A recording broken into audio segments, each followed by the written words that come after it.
Hi, these comments are for SD, and I am Michael from OTCOnlineTOEFLcourse.com, and I'm looking at your email that you sent me yesterday. So in your email, you say, "Hi, Michael, thank you for your evaluation and comments." You're welcome. I understood I should work on intonation and delivery. Excuse me. So let's provide some context here. So you completed a free TOEFL speaking practice test yesterday, right? And I gave you some feedback and I told you some things about it. You said, but if I had only included one reason with an example rather than two reasons and one example, as in the audio clip I sent you, would the score be higher? I think what you did is you had... you had two reasons plus one example. You brought up the second reason, but you didn't fully support it.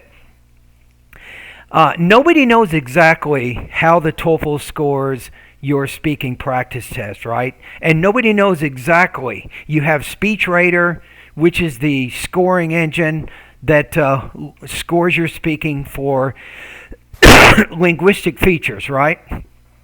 And then you have the IBT Human Rater that listens to your speaking for content. So I think that if you bring up two reasons, you want to make sure you support and elaborate on both reasons. Or it's better to just bring up one reason and then really spend time giving examples for that particular reason.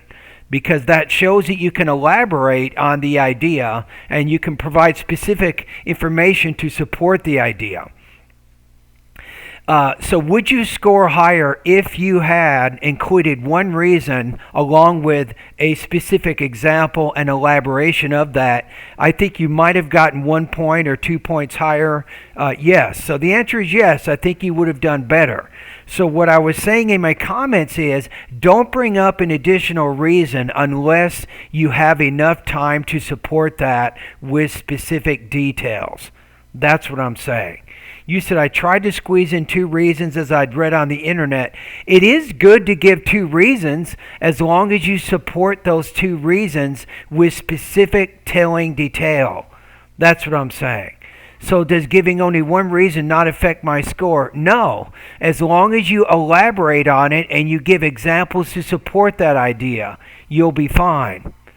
That's what I'm saying. That's my own opinion based on my own experiences of working with students on the, in my TOEFL Speaking Bootcamp course. So to recap, what I'm saying is your goal is to provide two reasons to explain why you agree or disagree with the idea, and then make sure you give specific examples to support those two reasons.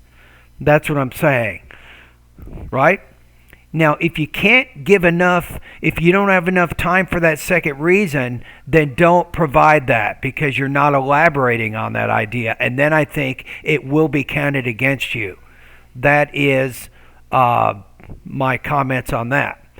Now, if you want more assistance, why not join my TOEFL Speaking Bootcamp course? You can begin doing speaking practice every day.